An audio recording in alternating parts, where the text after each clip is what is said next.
اور میں نے بتایا کہ امتحانات دو طرح کے، تکوینی اور تشریعی. پھر اس کے بعد اس امتحان کے نتیجے میں جو مجاہدات انسان کے اوپر آتے ہیں وہ مجاہدات دو طرح کے ہیں. در امتحان میں ایک مجاہدہ ہے، ایک مشقت ہے، وہ دو طرح کے ہیں. ایک مجاہدات حقیقیہ ہیں اور دوسرے مجاہدات حکمیہ ہیں. جو حقیقی مجاہدات، یہ حقیقی مجاہدات تکوینی نظام میں بھی انسان پر آتے ہیں، تشریعی نظام میں بھی انسان پر آتے ہیں. یعنی انسان جب وہ اپنی معیشت کے کسب کے لیے نکلتا ہے تب بھی اس انسان کے اوپر وہ امتحانات آتے ہیں. کہیں گھاٹا ہو گیا، کہیں نفع ہو گیا، کہیں نقصان ہو گیا، کہیں جو ہے وہ ضرر پہنچا، کہیں تکلیف پہنچی، کہیں مال لٹ گیا، کہیں مال پھٹ گیا. تو گویا کہ اس طرح کے امتحانات، تو یہ سارے معیشت کے میدان کے اندر امتحانات آتے ہیں. نوکری کبھی لگ گئی، کبھی نوکری جو وہ ہاتھ سے نکل گئی، اور کبھی زراعت کے اندر کاشتکاری کے اندر فصل تر و تازہ اگ گئی، کبھی کہ جل گئی، اولے پڑ گئے اور تباہ ہو گئی فصل. تو گویا کہ یہ امتحانات، تو یہ تکوینی امتحانات جو ہے یہ مجاہدات حکمیہ حقیقی مجاہدات جو تکوینی نظام کے اندر آتے ہیں. اسی طریقے سے مجاہدات جو ہے وہ حقیقیہ انسان کے تشریعی نظام کے بھی آتے ہیں. جیسے کہ اوامر کا حکم ہے کہ نماز فرض کر دی، کہ روزہ فرض کر دیا، زکوٰۃ فرض کر دی، حج فرض کر دی. تو گویا کہ یہ فرائض اور واجبات یہ جو وہ مجاہدات ہیں کہ آپ اپنے سارے مشاغل کو ترک کر کے اللہ تبارک و تعالیٰ کی عبادت کے اندر آ جائیں. اللہ کا مرادی پکارے تو لبیک کہتے ہوئے نماز کے لیے دوڑاؤ.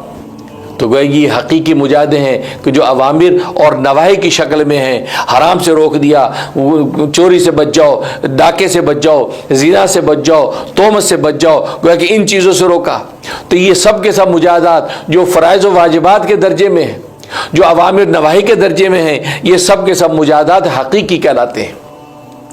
دوسرے مجاہدات حکمی کا مطلب یہ ہے کہ بظاہر وہ فرائض و واجبات کی کیٹیگری میں سے نہیں ہے، بظاہر وہ اوامر اور نواہی کی کیٹیگری میں سے نہیں ہے، بظاہر حلال و حرام کی جو کیٹیگری میں سے نہیں ہے، لیکن پھر بھی گویا کہ ترغیباً اللہ تبارک و تعالیٰ کی طرف سے آپ پر وہ مجاہدہ ڈالا جاتا ہے کہ آپ ان چیزوں کو ترک کر دیں، ان چیزوں سے ہٹ جائیں، ان چیزوں سے باز آ جائیں. تو گویا کہ یہ جو مجاہدات ہیں یہ مجاہدات حکمی ہیں. اور ظاہر مجاہدات حکمی کی سب سے بڑی بنیاد تصوف و سلوک ہے. تصوف و سلوک کے اندر جو مجاہدات ہوتے ہیں وہ مجاہدات حقیقی نہیں، اس لیے کہ مجاہدات حقیقی فرائض و واجبات کی شکل میں ہر ایک کے اوپر فرض ہے، اوامر اور نواہی کی صورت میں ہر ایک کے اوپر فرض ہیں، وہ بحیثیت مسلمان ہر ایک کو کرنے ہیں. ہاں مجاہدات حکمی یہ تصوف سلوک کی جان ہے، تصوف سلوک کی بنیاد ہے. اس بیس پر اللہ تبارک و تعالی نے تصوف سلوک کے اندر گویا کہ وہ خزانہ رکھا ہے کہ مجاہدات حکمی کے ذریعے سے انسان جو ہے ان چیزوں کو بھی ترک کر دیتا ہے جو بظاہر جائز اور مباح ہے.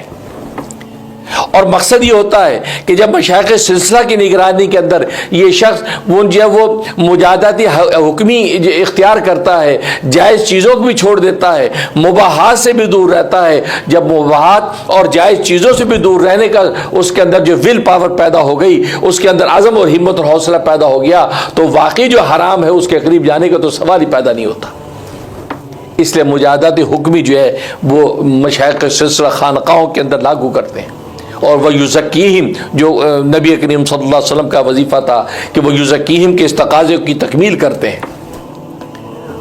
مجاہدات حکمی اور مجاہدات حکمی چار چیزیں ہیں تصوف سلوک کی بنیاد میں. ایک ترک طعام، کھانے کو ترک کرنا. دوسرا ترک منام، سونے کو ترک کرنا. تیسرا ترک کلام، بولنے کو ترک کرنا. اور چوتھا ترک اختلاط مال انام، لوگوں کے ساتھ زیادہ میل جول کو ترک کرنا، یعنی گوشہ نشینی اختیار کرنا. یہ چار تروک ہیں.